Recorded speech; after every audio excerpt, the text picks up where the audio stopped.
I am resolute in my reality. I live my life in the security of absolutes and yearn for clarity in edges. Edgeless is this world, which some call a city. It is always becoming, but never quite is.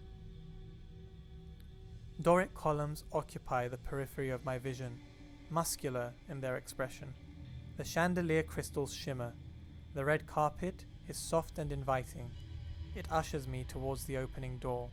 All is clear and fixed, secure props for my story, guiding my actions. As I move, I focus on the blankness ahead. Undulating forms unfold either side of me.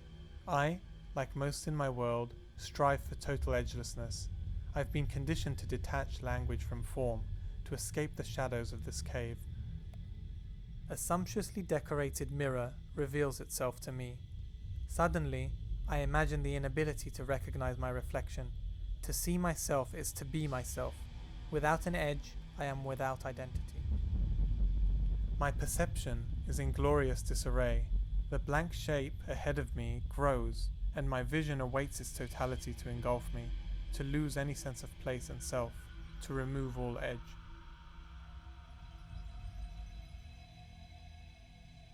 Torsos of unknown heroes, beguiling muses, mysterious demons, fragments of saints and gods.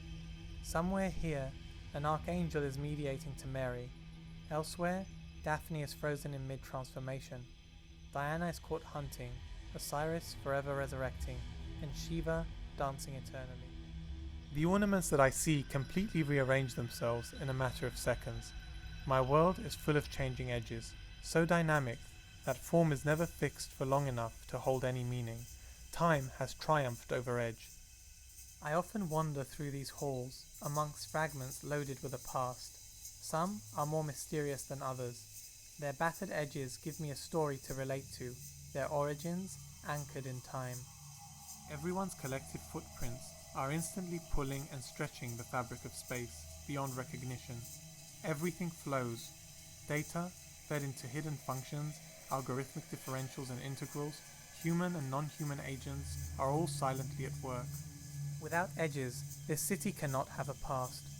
And yet, I cherish the ambiguity and the possibilities of multiple futures. In the historic centre of town, glowing eerily under the lights of the bustling metropolis, the past and present meet. Each building's facade, its own tableau. Every element, a trace of powers old and new. Silent, and yet I wish to unlock their secrets just by looking at their surface. What appears must be. In this lucidity, I can find peace. I lose myself staring at the city's mesmerizing edifices. Fuzzy, unyielding, the architecture is an empty surface on which society projects its cinema. Either way, insides and outsides are gone, only surface remains. The forces presiding over my city find expression in their architecture. Hierarchical government persists. Our parliament's chambers already mirror rank. Their seating, their language of symbols, all the who's and their roles choreographed. Here, deep within the city's bowels, lays the infrastructure of our collective governance. Caretakers work remotely from all over, with no centralized vessel concentrating anyone's power. I fear what the loss of edge would mean for such buildings. Politics always drew credence from appearances. With no edge, everyone suddenly becomes captain of the ship. And then, how can we survive a storm? Making one's way out of the maze could lead to anywhere, the entire landscape hyperlinked, distributed.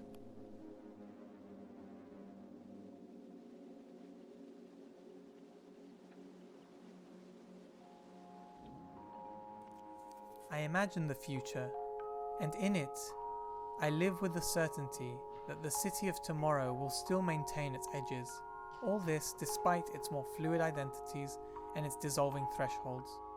Operational edges will proliferate. As technological landscapes and computational tools consolidate their power, hierarchies will just be reinforced incognito.